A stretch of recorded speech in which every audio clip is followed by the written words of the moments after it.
Stephen, just a week ago, the markets were preoccupied by the US government shutdown, and now today it's a completely different story. It certainly is. Much of those losses that we had seen worried about the shutdown have been recouped. Many of the European markets, in fact, touching 5-year highs in trading this Monday. Germany's DAX leading the very moderate gains, as you can see there. It's actually tipped into the red, certainly. So London's FTSE 100 gaining there, Paris's CAC 40 and Germany's DAX in the red, starting the week in Europe. Over in Asia, new trade deficit figures from Japan showing the value of imports versus exports had ballooned by 64% in the year. Didn't frighten investors too much. The Nikkei still trading in the green, up almost 1% in trading on Monday. Chinese shares getting a boost out of news from the Chinese government, comments suggesting they're going to continue with their current economic policies. That's helped the Shanghai Composite up over 1.5% there. Just a word too on Sydney, the main index of shares there hit a 5-year high in trading, again as we see those worries about the US shutdown dissipate. Now, one company we've been keeping an eye on for you here is the French energy firm EDF. They're celebrating the news that they've signed a deal with the UK government to build 2 nuclear reactors in southwest England. EDF will have a 45 to 50% stake in the project in Hinkley Point. The reactors themselves have been designed by the French nuclear firm Areva. China's nuclear corporation will also have a 30 to 40% stake in the project. A bit of a gamble for EDF. They're building an EPR reactor, which is something they've had problems and delays with one in northern France so far. Investors still quite cautious about it. EDF shares trading up just 0.6% in Paris today.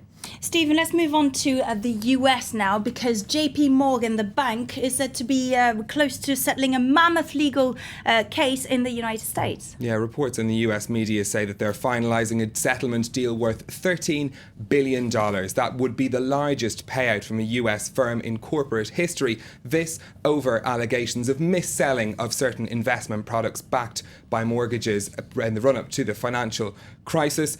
This would be settling a series of both state and federal legal actions being taken against the bank, as Josh Vardy now explains.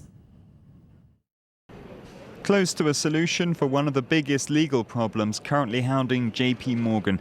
The US's biggest bank has reached a tentative deal worth $13 billion with federal government authorities. The deal aims to settle a series of investigations into bad mortgage loans the bank sold investors just before the 2008 financial crisis.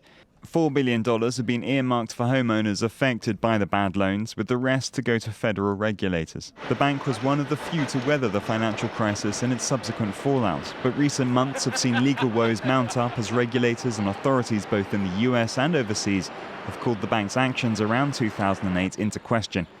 Earlier this month, JP Morgan said it had put a reserve fund of $23 billion aside to cover its bills from those and other lawsuits. If the bank pays everything it owes at once, with $5.7 billion in reasonable possible losses on top of that, it would wipe out its past 6 quarters of profit. One obstacle stands in front of a resolution for the $13 billion deal, whether or not JP Morgan will admit to all the charges levelled against it, an action that could leave them open to further lawsuits from shareholders. Now it's some of the day's other business stories, and the German software firm SAP has their profits have jumped 23% in the 3 months to the end of September. The firm earned 762 million euros over the quarter thanks to growth in its cloud computing division. SAP says they cut costs over the same quarter by reducing the number of new workers they hired. The American mobile operator AT&T is to lease some 9,000 of its mobile phone masts as part of a deal worth $4.8 billion. The company says the money from mast operator Crown Castle International will help it upgrade its wireless and high-speed internet access. AT&T also suggested that it's looking to expand in Europe. And it's payday at Vodafone. The mobile operator's promised shareholders over 70% of the proceeds when it completes the sale of its Verizon subsidiary next year. Britain's Guardian newspaper is reporting that Vodafone's top management will also collect a $90 million windfall when the sale goes through. Agreed last month for $130 billion, the sale is the 3rd largest corporate transaction in history. And finally, Detroit may have to sell some of its artwork after the city was declared bankrupt. Yeah, Detroit filed for bankruptcy back in July when it was unable to pay its debts of some $18 billion. They're looking for ways to try and raise that money. The city's emergency manager is now examining the value of all the artwork owned by the city and shown in municipal galleries, particularly in the Detroit Institute of Arts. They include paintings by Picasso and Matisse, largely bought by donations from local businessmen when the city was doing better, particularly the car industry there involved a lot of donations. The gallery has been kept running by a new property tax up until now, but selling off that artwork may reduce that stream of revenue as well. So the Detroit bankruptcy having all sorts of knock-on effects on city life.